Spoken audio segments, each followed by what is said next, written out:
बालक जागरण मंच YouTube channel के सभी दर्शकों को अंजलि आर्या की तरफ से नमस्ते।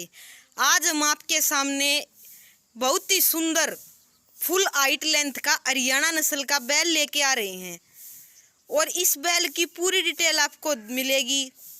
यह वीडियो है गांव निंदाना, जिला रोहतक, हरियाणा। एक समय था जब देश की जो अर्थव्यवस्था है, बैल उसकी रीढ़ की हड्डी हुआ करते थे, लेकिन आज दुर्भाग्य है कि मशीनी युग के कारण आज बैलों की कदर घटा दी गई है। नमस्ते सर। नमस्ते भाई, नमस्ते सर, सबसे पहले तो आपका नाम और गांव का नाम बताइए। मेरा नाम है रणजीत खत्री और गांव निंदाना, जिला रोहतक, तहसील मैम। तो आपके पास जो है इतना सुंदर और फुल हाइट लेंथ का जो ये बैल देखने को मिला, ये कब से आपके घर पर है? ये हमारे पास 2003 से 1.5 साल का था, जब अपनी गांव अपनी देसी गाय थी, उसका बछड़ा है 3रे नंबर का। अच्छा, आप घर गाय रखा कर दे, उसका आपने ये बलद पाला है? हाँ, बलद पाला है उसका।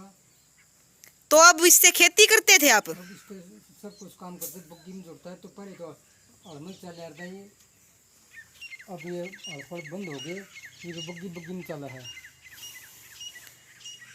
शुरुआत से यानी 2003 में आपने बताया कि 1.5 साल का था ये। हाँ, 1.5 साल का ये हला दिया था बग्गी में।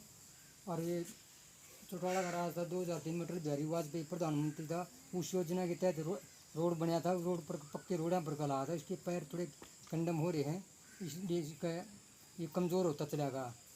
सर, जैसी आपने जानकारी दी कि आप 2003 से यानी 2003 में 1.5 साल का था ये बैल, आप इतने सालों से लगातार इसका रख रखाव कर रहे हो। कम से कम ये ला लो 20-22 साल की बात होली, आपके घर पे ही है ये। लेकिन आमतौर पर देखा जाए आजकल जब ट्रैक्टर का जमाना है तो बहुत ही कम किसानी से हैं जो बलद ने पसंद करे हैं। इस बारे में आप क्या कहना चाहोगे? ऐसा है गुड़िया, ये 22 का या 20-22-21 साल का हो लिया, इसकी पूरी उम्र यहीं गुजर जाएगी। ये बेचने के लायक नहीं है। ये गौ माता का बैल, हमारी गाय का है बछड़ा। इसको याद दिलाने के लिए हम इसको यहीं रखेंगे, ठीक है। जीवन से लेकर मृत्यु तक तो उसके पास ही, मालिक के पास ही रहना अच्छा है।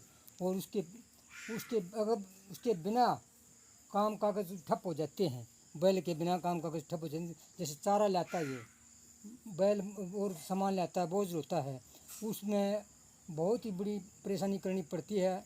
दूसरों का मांगना पड़ता है और साधन करना पड़ता है। ये अपनी बैलगाड़ी है जो इससे अपना खुद का सामान ला सकता है और ये सामान कहीं भी ले जा सकता है। भूखा तिसा प्यासा भी चल सकता है। जैसे ट्रैक्टर है, बगैर तेल नहीं चलेगा वो ट्रैक्टर, बगैर तेल नहीं चलेगा।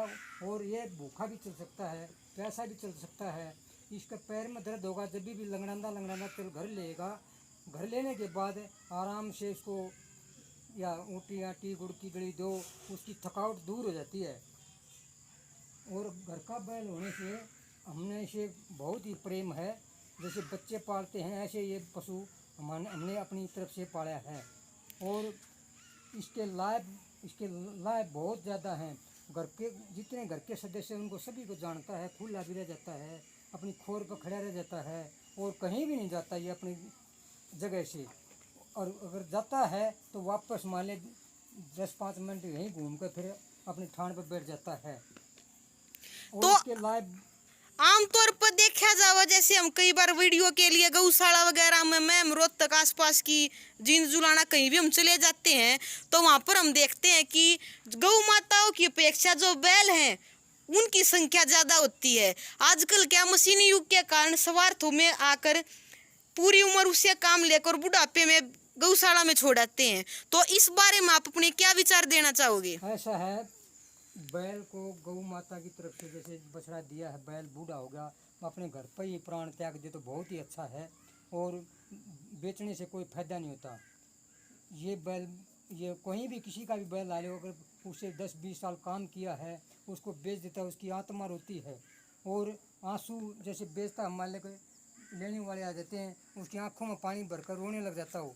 ऐसे मत, ये इसका आवाज़ नहीं है, ये समझता सारी बात है। और समझने के कारण मान लेकर जाकर दयालु होगा तो उसकी नज़र से ही जान लेगा भाई ये बैल रो रहा है या तकलीफ में है। और बेचने के लायक नहीं रहता। बेचे भी है तो अगर जवानी में बेचो उसको, दूसरे का जाएगा तो और संभाल करेगा। अगर बुढ़ापन में बेचे है तो भगवान से प्रार्थना करके हमने कहा भाई किसी का भी बैल हो, चाहे बूढ़ा हो चाहे या अर्धवस्था हो, उसको बेचना नहीं, अपने घर पर ही प्राण दे दे, वो बहुत ही अच्छा होता है। सर ट्रैक्टर की अपेक्षा अगर हम बैल रखते हैं तो उसमें आपको क्या लाभ लगा? ट्रैक्टर की अपेक्षा से बैल रखते हैं, पहले तो ये है, ये पानी बगैर पानी पिए भी चल सकता है, भूखा भी चल सकता है। ट्रैक्टर बगैर तेल नहीं चल सकता। अगर खेत में जाओ तो 2 किलोमीटर खेत है तो ट्रैक्टर 300 रुपये का तेल नॉर्मली खा जाता है। और इसको तो वहीं से भी मान ले जोड़ा घेर दे बग्गी के अंदर, घर पर अपने आप आ जाता है। ये नहीं भाई ट्रैक्टर आ जाएगा, अपने आप नहीं आएगा। ट्रैक्टर का तो ऊपर ड्राइवर चाहिएगा, ठीक है। कि कील पाती लेकर जाए तो ट्रैक्टर वहीं खड़ा हो जाता है। ये बैल अपनी बग्गी को धीरे धीरे घर पर लेकर आ जाएगा।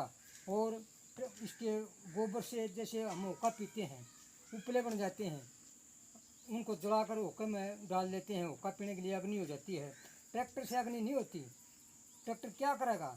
ट्रैक्टर धुआं ही दे देगा, वायु प्रदूषण ही होगा वायु उससे। प्रदूषण होगा। इससे साफ वातावरण की अग्नि देवता और अग्नि में जो कीटाणु है और कुछ धुआं है, मच्छर है, माखी है, वे सब बजाए जाते हैं। इसकी तो बहुत ही फायदेमंद चीज़ है। कई लाभदायक चीज़ें ऐसी होती हैं, जैसे गाय पेशाब करती है, वहाँ तो बहुत ही अच्छा वो वातावरण। तो सर आप वीडियो के माध्यम से और जो किसान हैं उनको क्या संदेश देना चाहोगे बैल के बारे में? भाई ऐसा है, मैं सभी को यही संदेश देना चाहता हूँ भाइयों को, जैसे बैल हमारा घर का है, अपना बछड़ा ले आए हुए हैं, उसको कहीं नहीं बेचना, अपने घर पर रखो, उसकी अच्छी इज्जत करो और सब कुछ अपने जैसे बड़ा होने के नाते उसको अच्छी तरह चराओ पिराओ और उसकी सेहत ही अच्छी तरह बनाओ।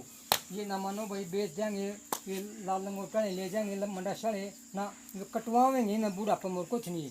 अरे तो यूपी में एक बैल और एक झोटा जोड़े हैं, इनका खोद मारे हैं, वाह मत करो भाई, अपने घर पर ही रखो, शेयर करो, सब्सक्राइब करो। हाँ और वो भी कर दियो जी।